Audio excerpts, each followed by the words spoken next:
부활하신 예수님, 다음 주 공과인데요.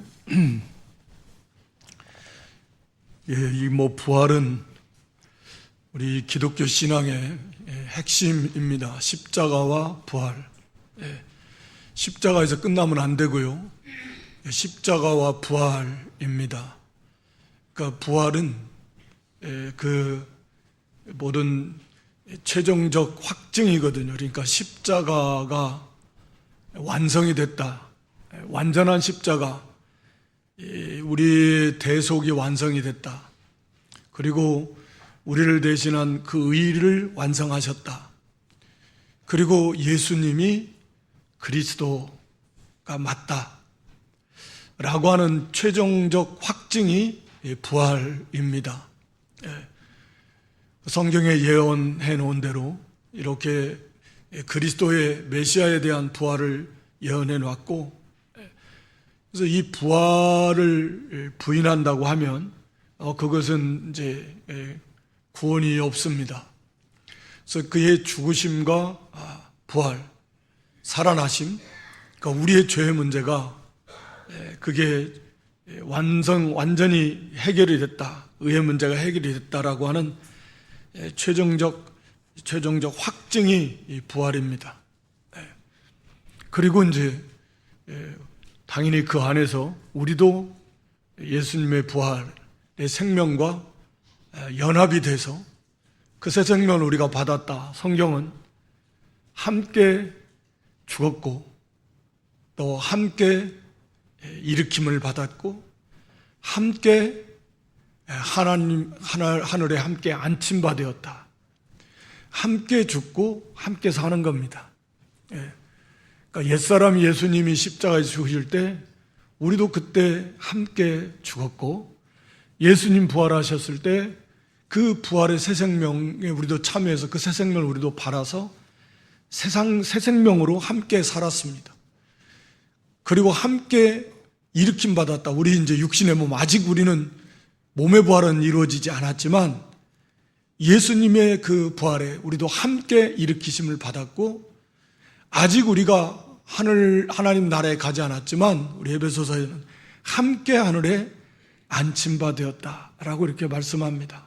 앉았다라는 것은 이제 다 끝나고 완성됐다, 이제 그런 의미인데요. 어찌됐든 이 부활은 그만큼 중요하고, 또 이것은 말할 수 없는 그런 영광스러운 최종적 승리예요. 우리 부활의 보증, 첫 열매이기도 합니다. 그래서 사실은 이 부활을 부인하는, 오늘 여기 본문 우리가 읽은 데도 나오지만 도둑질에 갔다. 제자들이 밤에 와서 예수님의 시신을 도둑질에 갔다. 이런 식으로 예수님의 부활을 부인하는 이제 그런 또 많이 있고, 그리고 이제 예수님에 대해서 그렇게 이 예수님의 십자가와 부활을 무너뜨리려고 하는 그런 이단의 그 사상과 그런 공격들이 계속 있는 거죠.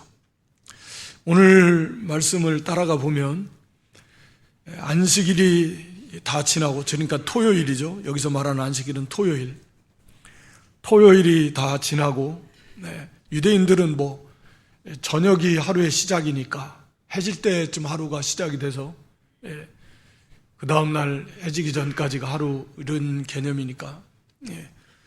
그러니까 이제 토요일이 이제 안식일이 다 지났다 라고 하면, 오늘날 개념으로 말하면 아마 이제 토요일 저녁 밤 이렇게 지나고, 그리고 이제 안식 후 첫날 주일날이 되겠죠. 주일날 이제 새벽 미명에 안식 후 첫날 주일날이 되려는 새벽에 여기 막달라 마리아와 또 다른 마리아가 무덤을 보려고 갔습니다. 그래서 이 십자가 때도 보면 가장 예수님을 가까이 가서 따라갔던, 물론 사도 요한이 있었어요. 사도 중에는. 그래서 어머니 마리아를 사도 요한에게 부탁하셨는데, 그런데 뭐 남자 제자들 사도 중에는 사도 요한 정도 하나가 따라갔고 나머지는 멀찍이서 이제 보는 것이고, 예. 특히 이제 이 여인들이 보면 항상 그 믿음들이, 예, 예수님을 따르고 아주 믿음들이 좋았습니다. 예. 그래서 여기에 온 이제 그 여인들도 그 앞에서 보면 또 다른 공간 복음에도 보면 이렇게 예수님의 시신에다가 그 향품을 바르려고, 물론 뭐 아리마대 요셉 또 니고데모가 정말 예수님이 십자가에서 운명하신 다음에 용기 백배해서, 그 전까지는 다 감춰 숨어서 예수님을 섬기던 사람들인데 막상 예수님이 이제 그렇게 세상을 십자가에서 돌아가시니까 이제 극강담대해져서 아무도 안 나서는데, 사도들 아무도 안 나서는데 그 아리마대 요셉 니고데모가 나서서 그렇게 예수님 시신을 달라고 하고, 아리마대 요셉은 담대하게 그 세마포에 싸서 장례하고 자기가 판 새 무덤, 한 번도 장사해 본 적이 없는 그런 새 무덤에 예수님을 안치하고 예수님 시신을, 또 니고데모도 막 모략 100건씩 가져와서 예수님의 그 몸에, 그러니까 유대인의 장례법이 그런 거죠. 그래서 날씨가 덥고 하니까 오늘날처럼 뭐 시신을 뭐 냉동, 냉장 뭐 이렇게 하는 게 아니니까 금방 냄새가 나잖아요.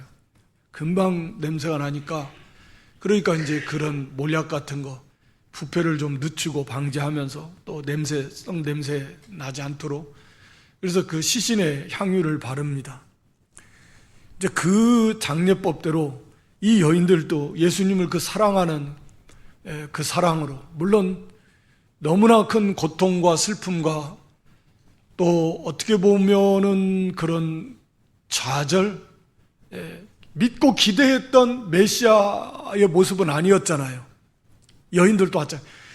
그 기대했던 메시아로서의 모습, 다 원수들을 다 물리쳐버리고 정복하고 그냥 메시아 왕국을 딱 세우기를 바랐었죠.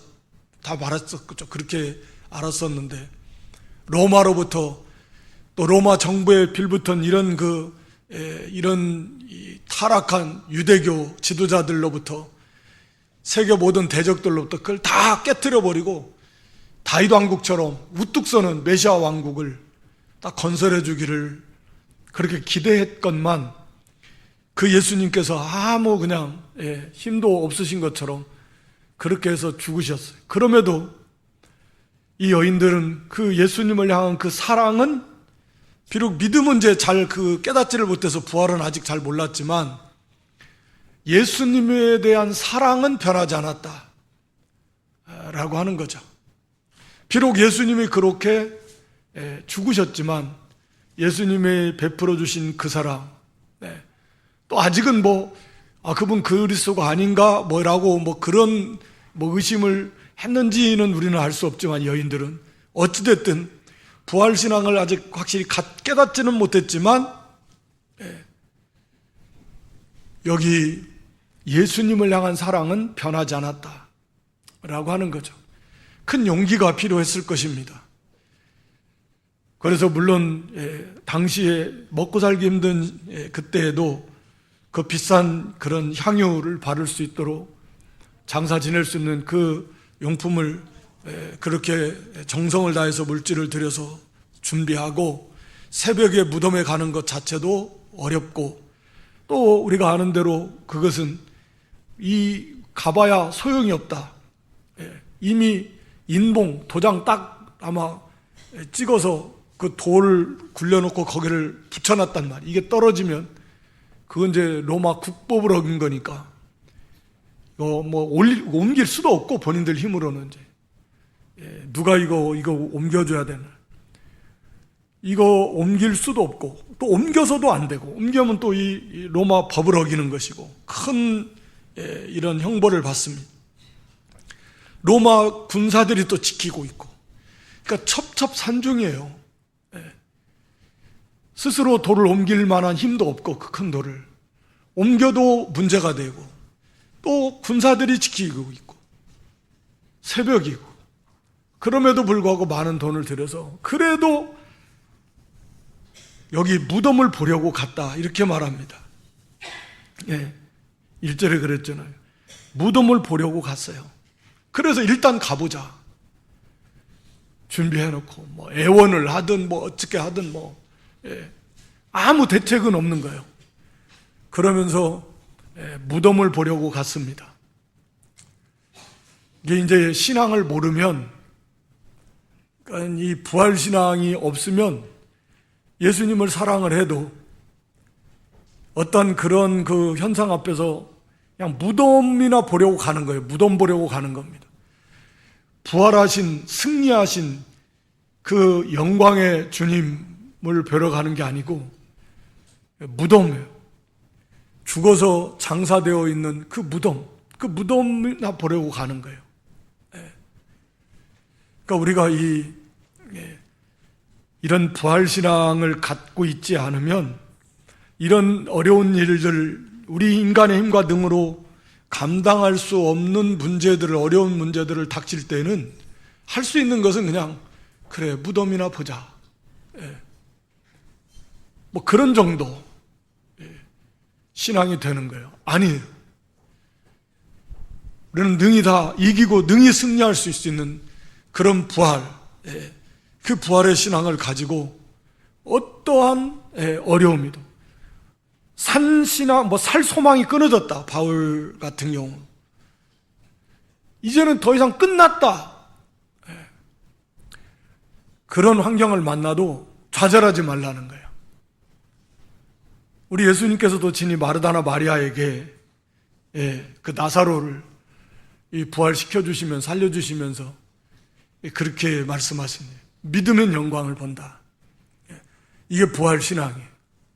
그러니까 부활신앙을 가지면 우리는 무덤을 보려고 가지 않습니다.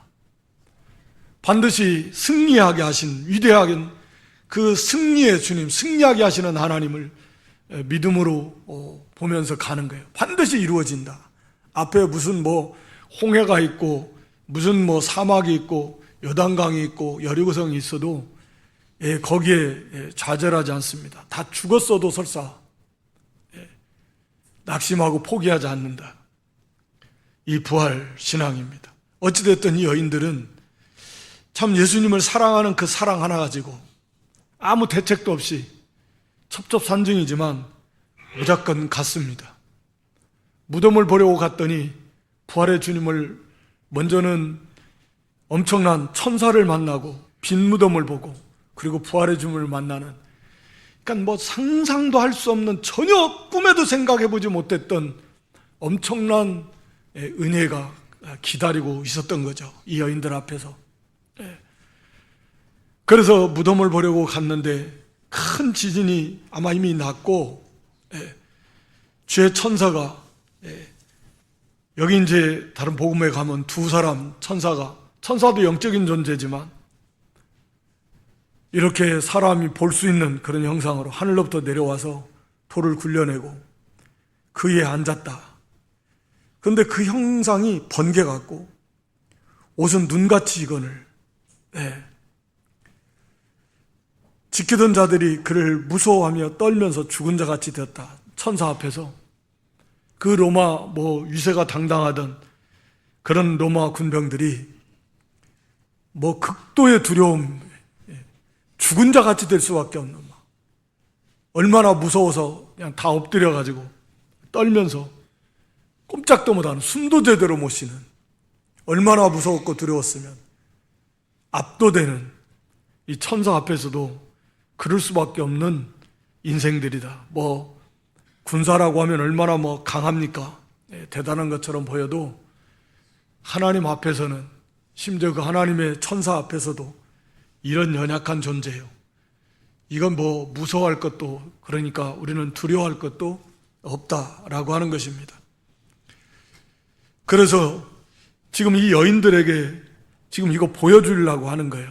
물론 여인들에게만 보여주는 건 아니고 온 천하에 오늘날에 이르기까지 예수님이 부활하셨다라고 하는 사실을 보여주는 겁니다. 예수님이 이미 부활하셨고, 이미 부활하셔서 우리가 아는 대로 그 예수님을 싸셨던 그 이 세마포, 예수님의 시신 몸을 쌌던 세마포를 돌돌돌돌돌 말아가지고 딱 시신을 싸고 그 다음에 머리도 이렇게 돌돌돌돌 말아서 다 쌌는데 딱 몸만 부활한 거죠.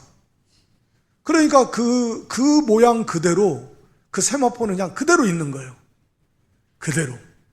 네. 세마포는 그대로 있는데 예수님은 안 계신 거죠. 예수님 몸은 안 계신 거예요. 이미 부활하신 거죠.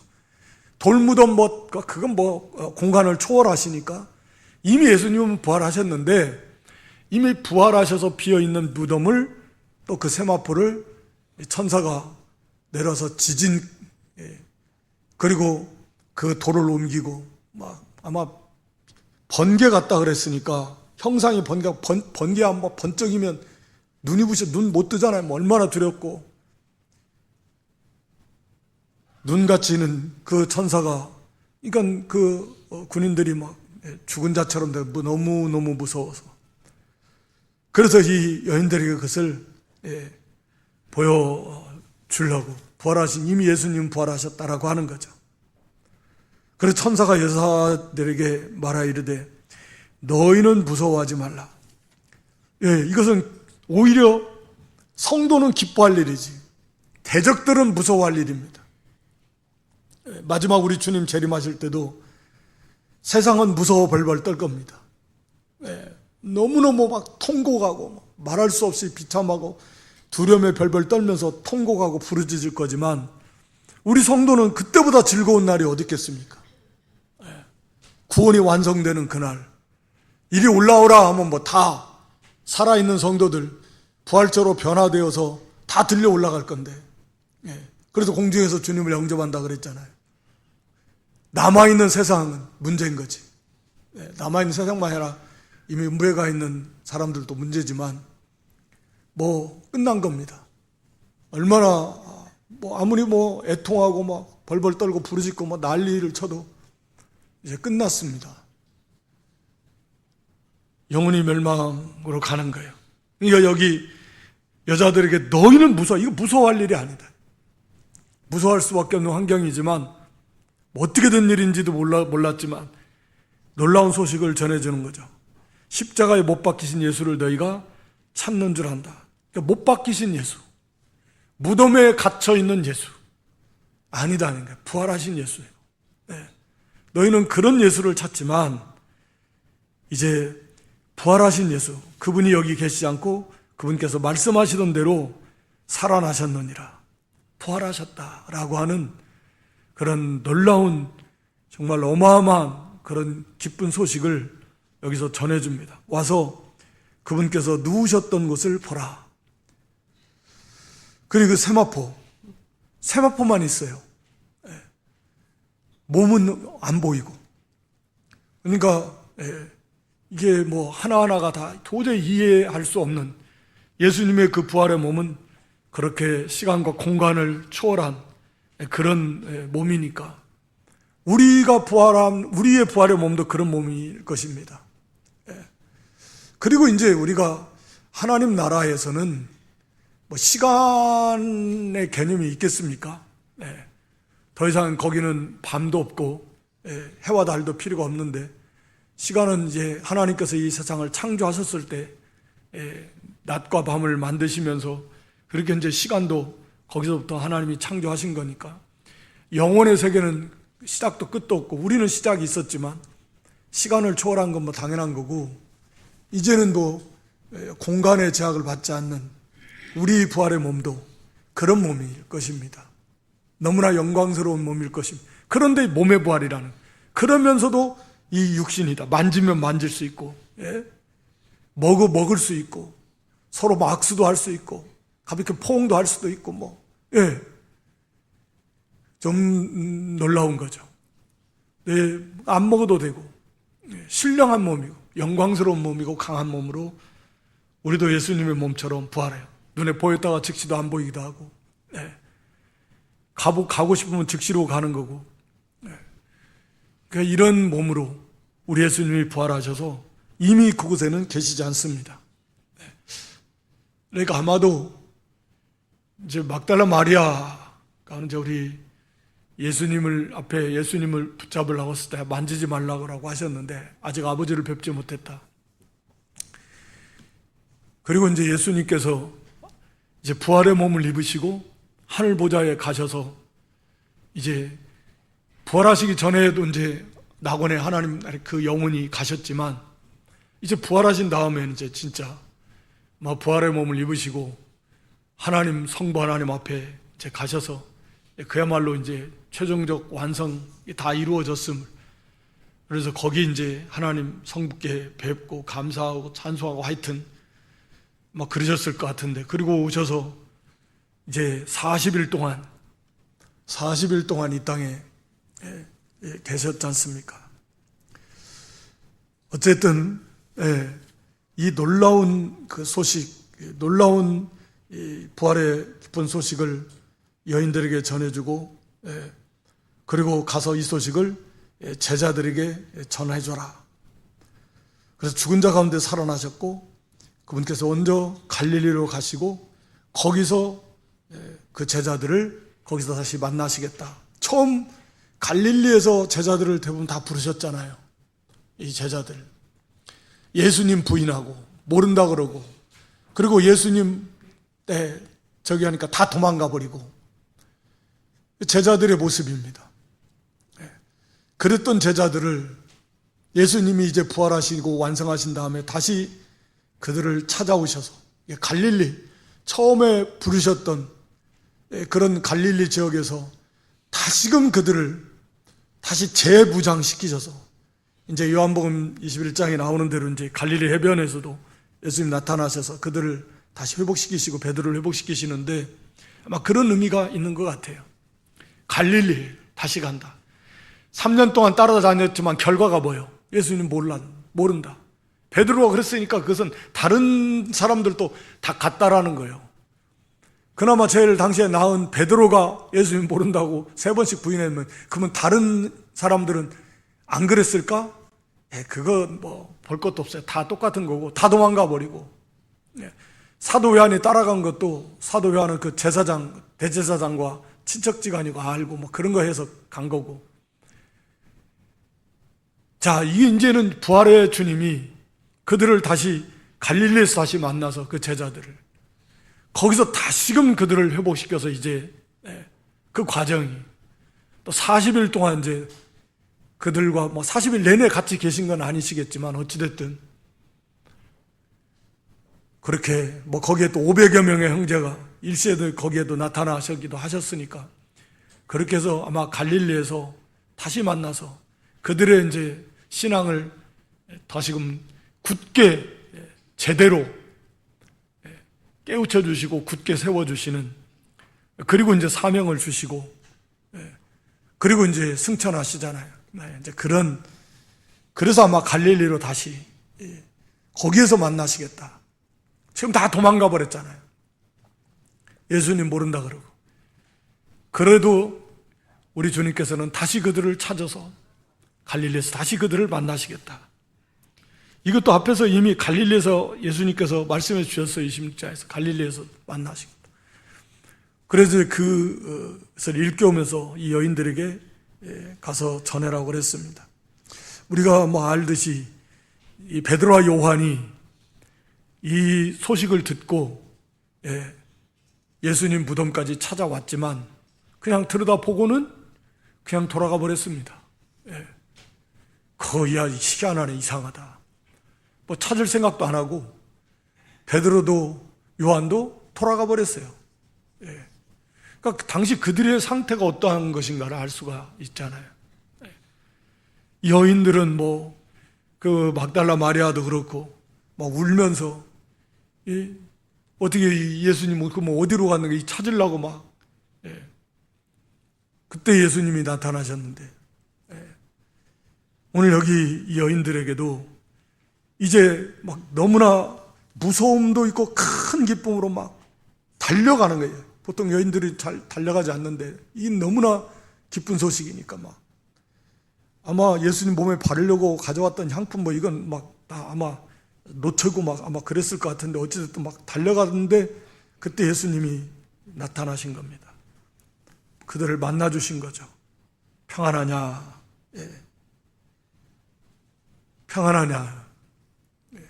이게 예수님 부활 승리하신 우리 구원을 완성하신 주님께서 항상 나타나시면서 평강이 있을지어다, 참 평안, 죽음, 죄로 인한 형벌이잖아요. 하나님의 진노의 심판. 거기서부터 우리가 자유케 됐고 영원한 생명, 하나님의 자녀로서의 영원한 생명을 얻었으니까 우리를 해할 수 있는 건 없습니다. 뺏을 수 있는 것도 없습니다. 우리의 이 기쁨을 빼앗을 수 있는 것도 없습니다. 우리가 이 땅에서는 물론 우리가 연약성 때문에 그것을 수시로 빼앗기고 살지만 사실은 우리가 그것을 강제로 빼앗을 수 있는 건 없어요. 참된 평안을 그 안에서, 뭐가 두려울 게 뭐 있어요? 죽음이 없는데, 이제는 영생을 얻었는데, 하늘에 기업이 있는데, 하늘 창고에 막 예금도 잔뜩 해놓고 지금도 적금 쌓아나가고 있고, 영광의 부활의 몸이 이미 예수님과 함께 일으킨 바 되어서 그리스도와 함께 하나님 안에 감춘 바 되어 있고, 예수님 오실 때 다 드러나게 된다 그랬고, 우리는 걱정할 것이 하나도 없는 거예요. 걱정할 게 하나도 없습니다. 염려할 것도 없습니다. 딱 하나님의 뜻대로 하는 근심만, 우리가 구원 이루어가는 근심, 죄 짓고 끊어버리지 못하는 그런 근심, 또 형제 구원, 가족 구원, 이런 근심, 영적인 근심만 있는 거예요. 그것은 우리를 유익하게 하니까, 회개시키게 하고 열심 내게 하고. 그렇지 나머지 다른 근심은 우리에게 없습니다. 하는 것은 그건 어리석은 거예요. 믿음이 없는, 하나님 기뻐하시잖아요. 우리의 그 어마어마한 권리를 스스로 포기하면서, 그거 포기하는 것도 아니고 그걸 몰라가지고 그 기쁨 대신에 슬픔과 고통을 맛보면서 그 고통을 당하면서 살라고 하는 거예요. 그래서 우리가 늘 깨어서 기도하고 우리 심령을 늘 일깨워야 되는 게 거기 있어요. 항상 우리가 어떤 존재이고 우리가 어떤 일이 일어났고, 이걸 항상 기억하면서 주님 바라보고 하나님 생각하면서, 그러면 항상 적극적으로 기뻐하고 감사하고, 이 부활의 몸도 마음껏 생각했으면 좋겠어요. 그 하나님이 기뻐하시는 일이에요. 이 예수님 부활의 몸처럼 우리도 부활한다. 정말 놀랍지 않습니까? 지금 이거 다 보면 질병 한두 개 없는 사람 없을 만큼 다 그냥 젊은 사람들도 병도 많고, 이렇게 힘들고 피곤하고 이렇게 약하고, 이게 이제 좀만 있으면 우리가 부활하게 될 것입니다. 정말 상상도 할 수 없는, 그때 정말 이 부활의 몸, 이 아픔이라는 거, 피곤하다라는 거, 배고프다라는 거, 힘들다라는 거, 이런 개념 자체가 그것이 뭘까요? 그런 것이 어떤 것일까? 모를 것 같아. 모르죠, 당연히. 정말 이 생명력이 충만한 신령한 몸이고 강한 몸이고 영광스러운 몸이고 공간의 제약을 받지 않는 몸이니까 죄를 지을 가능성도 없는 존재에다가 성도 한 사람 한 사람이 그리스도 얼마나 아름답고, 그런 성도들이 모인 공동체는 얼마나 좋겠습니까? 그런데 거기에 주님이, 영광의 하나님이, 그 영광의 빛이 충만하게 임하는 그 나라니까 그건 상상하기도 힘들 만큼 좋은 거예요. 너무너무 좋은 거예요. 그럼 우리가 좀 마음껏 생각해야 돼요. 그래서 이 부활의 주님 나타나시고, 그래서 그러면서도 두려움이 있었던 것 같아요.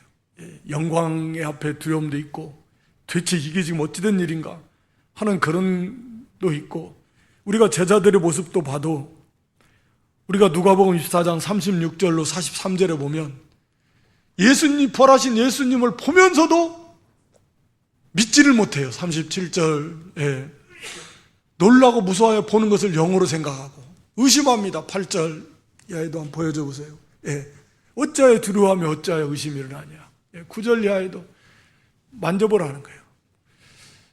그리고 먹을 것 좀 가져와 봐라. 40절 이하에 보면 너희 가운데 먹을 거 있으냐? 먹을 것 좀 달라와라. 그래서 이 살뼈가 다 있는 거예요. 만져볼 수 있어요. 먹을 수도 있습니다. 거기 41절 3절에도 그렇게 잡수시면서, 그러니까 우리도 부활에 먹을 거 천국에서도 먹을 수 있어요. 얼마든지 우리 주님께서 천국에서 그러니까 천국에서도 천국의 음식은 어떨지는 모르겠는데 하늘의 그 음식을 하여튼 우리는 뭐 세세한 건 잘 알 수는 없지만 어쨌든 그렇게 먹을 수도 있고 뭐 안 먹어도 아무 상관도 없고 그런 영광스러운 몸, 그런 몸으로 제자들은 보고도 믿지를 못할 만큼 사실은 부활이 그렇게 놀라운 일이죠. 그런데 그 부활에 우리도 다 참여한다, 그 말입니다. 이미 그것은 정해져 있다. 이미 그 영광의 크기만 좀 우리가 지금 계속 그것을 만들어가는 거죠. 좀 더 영광스러운 부활에 참여하는 그 과정에 있는 거지, 이미 부활은 확정됐다. 이미 완성된 거나 다름없다. 진실한 믿음을 가진 성도는. 그러니까 힘들고 어려우면 좀만 이때 지금이니까 이런 거 힘든 거 겪어보지, 이제 부활의 몸을 입으면 아프고 싶어도 못 아파요. 아플 수가 없어요. 피곤하고 싶어도 피곤한 것이 뭔지도 몰라요. 그것을 바라보시면서, 그러니까 노년에 이렇게 또 여러 가지 질병이 많은 시대 속에서 부활의 소망을 더욱더 굳게 바라보라고 하나님이 허락하시는 것 같기도 해요. 그런 이유 중에 분명히 하나가 있어요.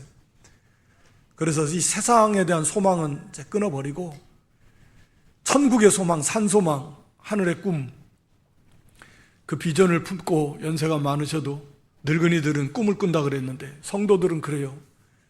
늙어도 꿈을 꿉니다. 그 이루어지는 꿈이에요. 놀라운 꿈이죠. 그 꿈을 꾸면서 그걸 바라보면서 그것으로 즐거워합니다. 그 영광스러운 이 부활의 몸 얼마나 좋겠습니까? 그리고 이 제자들에게 가서 이 소식 전하고, 그리고 그 산에서 뵀는데 거기 16절 이하에 보면 아직도 거기에도 의심하는 사람이 있더라. 예수님을 배웁고 경배하나 17절에 아직도 의심하는 사람들이, 그만큼 이 부활은 정말 놀랍다 라고 하는 것이죠. 도마 같은 경우도 우리가 아는 대로 자기가 직접 보고 예수님 창자국에 손 넣어보고 손에 그 못자국에 손가락 넣어보기 전에는 나는 안 믿는다. 그만큼 이건 믿을 수 없다. 아니 그렇게 죽었는데 어떻게 살아난단 말인가? 피가 다 흘렸는데 100% 죽었는데 어떻게 살아나냐 말이에요. 믿음이 없다면 누구나 다 동일한 생각일 것입니다. 믿음이 없고 말씀을 깨닫지 못했으니까 그런 거죠. 부활하셔야만 한다는 것을. 그래서 예수님께서 이제 나타나시니 나의 주 나의 하나님이시라고 고백하니 너는 본고로 묻느냐? 보지 않고 믿는 자가 더 복되다. 오늘 우리는 다 보지 않고 믿습니다. 복 있는 사람들이요. 그게 놀라운 거예요. 보고도 안 믿어지는 부활이 안 봤는데도 믿어진다라는 것은 이게 하나님의 위대한 믿음의 역사. 얼마나 놀라운 복이에요. 보고도 안 믿었냐, 보고도. 그런데 우리는 이 부활하신 예수님 만나지도 않았지만, 눈으로 보지도 못하지만, 볼 수도 없지만, 그런데도 믿어진다. 2000년 전에 그것도 일인데. 그러니까 이 믿음이 얼마나 이게 하나님 주신 선물이고 그 믿음이 놀라운 것이고 또 하나님이 주신 그런 분명한 그런 구원받는 그런 믿음이라고 하는 것을 우리가 더 확실히 알 수 있는 거죠. 그래서 제자들에게 이제 마지막 여기 사명을 주는데, 이 사명은 이제 우리가 잘 아는 대로 이 놀라운 소식을 전해줘야 됩니다. 하늘과 땅의 모든 권세를 이제는 다 가지신 주님께서 세상 끝날까지 우리와 항상 함께 하실 것입니다. 그래서 이미 영으로 우리와 함께 하시고요. 그리고 우리에게 가서 모든 민족으로 제자를 삼고 세례를 주고 아버지와 아들과 성령의 이름으로 세례를 베풀고 내가 너에게 분부한 모든 것을 가르쳐서 지키게 하라. 보라, 내가 세상 끝날까지 너희와 항상 함께 있으리라. 항상 함께 하십니다. 영으로 오순절 보혜사 성령이 임하시고 그리스도의 영이고 하나님의 영이신 삼위일체 하나님께서 그 영으로 우리와 함께 하시고 또 그리스도께서 때로는 우리 성도에게 마음에 그리스도의 임재를 알 수 있도록 또 역사해 주시기도 하시고 뭐 그렇게 하신다고 그랬으니까 나타내 주신 알게 해 주신다 그랬. 그래서 우리에게 이제 이 담대한 확신을 가지고 이 복음을 전하는 일입니다. 끝까지 이 예수 그리스도의 십자가 부활에 이것만이 유일한 소망, 참된 소망, 뭐 말할 수 없는 영광스러운 복된 소망, 이 복음으로만 살려냅니다. 하나님이. 그래서 우리도 이 부활을 다시 한번 분명한 역사적 사실, 빈 무덤을 통해서 보여주고 예수님이 죽음은 너무나 많은 사람들이 목격했고 분명하기 때문에 그걸 부인하는 사람은 없어요. 그러나 예수님의 부활은 믿는 자에게만 예수님이 나타나셨거든요. 40일 계시면서도 제자들에게, 믿는 자들에게만 나타나셨어요. 믿지 않는 자들에게는 보여주시지 않습니다. 그러니까 그것을 무너뜨리려고 막 하는 거죠. 그러나 우리는 분명한 예수님의 죽음 그리고 예수님의 부활이 너무나 분명한 역사적 사실이다. 또 이게 중요하기 때문에 예수님은 40일 동안 함께 계시면서 예수님이 부활하신 그 사건을 너무나 확실하고 분명하게 이 사도들과 제자들이 알 수 있도록, 확신할 수 있도록, 그래서 부활의 증인의 사명을 감당해야 되니까 강하고 담대한 확신을 가지고 그렇게 40일 동안이나 함께 계시면서 그들을 가르쳐 주시고 예수님의 이 부활을 너무나 당연하고 확실하게 알 수 있도록, 확신하게 하도록 이렇게 도와주셨습니다. 그리고 성경에 풀어서 가르쳐 주신 대로, 우리가 아는 대로 이 성경의 성취, 하나님이 이미 다 그리스도는 부활해야 된다라고 하는 것을 구약에서부터 예언해 놓으셨습니다.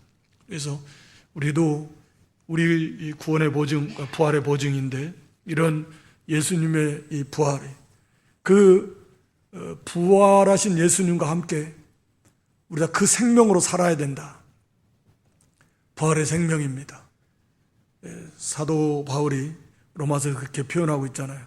그래서 우리는 예수님 안에 있는 그 부활의 생명을 우리가 받았는데 함께 살리심을 받았고 함께 일으키심을 받았고 그래서 그 생명으로 다 이긴, 죄를 이기고 사탄을 이기고 죽음을 이긴, 그러니까 다 이겼다라는 거예요. 그런 그 부활의 신앙, 우리도 그 믿음으로 우리 나가면 다 이깁니다. 다 이겨요. 그래서 이 부활의 확신을 가지고 또 부활의 증인으로서 우리가 이 복음을 전하고 우리도 이제 예수님 이제 곧 재림하실 텐데 그 예수님 이제 맞이할 그 예수님 같은 그런 부활의 몸을 입고 영화롭게 된 완성된 그런 존재로서 이제 하나님 나라에서 세세토록 이렇게 말할 수 없는 영광스러운 정말 지극한 그런 복락을 누리면서 이렇게 하나님께 영광 누리며 살게 될 것입니다. 우리가 너무 감사하고 우리가 무엇이 간데 이런 복을 우리에게 주셨습니까? 하나님의 사랑이고 이를 위해서 예수님이 어떤 고난을 받으셨는가? 우리도 그 예수님을 이제는 사랑하면서 우리 자신을 위해서 살지 말고 우리를 위해서 죽으신 그리고 부활하신 예수님을 위해서 살라고, 죄에 대해서 죽고 의에 대해서 살라고 우리에게 이런 구원의 은혜를 베풀어 주셨다 그랬으니까 우리도 남은 생에 좀 주를 위해 살고 주를 위해서 죽기까지 좀 충성하고 그 부활신앙을 가지고 담대하게 다 이겨나가는 저와 여러분 모두가 될 수 있기를 주님의 이름으로 축원합니다. 하나님 우리 아버지 고맙고 감사합니다.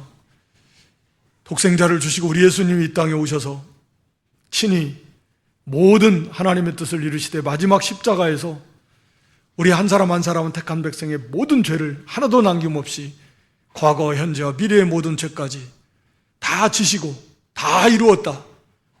하나님의 심판을 받으시고 대속죄물 되시고 의를 완성하시고 그리고 마침내 부활하시고 이제 승천하셔서 하늘보좌 우편에 앉아 계시고 이제 때가 되면 다시 오실 영광의 주님, 이제 고맙고 감사합니다. 우리도 그 예수님을 믿는 믿음 안에서 우리도 우리 생명도 예수님과 함께 우리 부활의 생명도 하나님 안에 감추어져 있고 우리 예수님이 재림하실 때 그것이 다 드러난다 그랬습니다. 우리도 예수님과 이미 영적으로 하늘에 함께 안침받은 자들이요, 우리의 구원은 이미 보장된 것이고 완성된 것이나 다름이 없고 하늘의 기업도 부활도 영광도 모든 것이 이미 다 우리에게 주어진 거나 다름없다라고 한 걸 확신하고 이 땅에 사는 동안에도 세상 끝날까지 우리와 항상 함께 하시는 하늘과 땅의 모든 권세를 가지신 주님 임마누엘 예수님을 생각하면서 두려워하지 아니하고 극강 담대하며 부활의 증인으로서 이기고 또 이기며 항상 기뻐하며 감사하며 즐거워하며 산소만 가지고 믿음으로 승리해 나가는 저희의 믿음들이 되게 해 주시옵소서. 예수님의 이름으로 기도드리옵나이다. 아멘.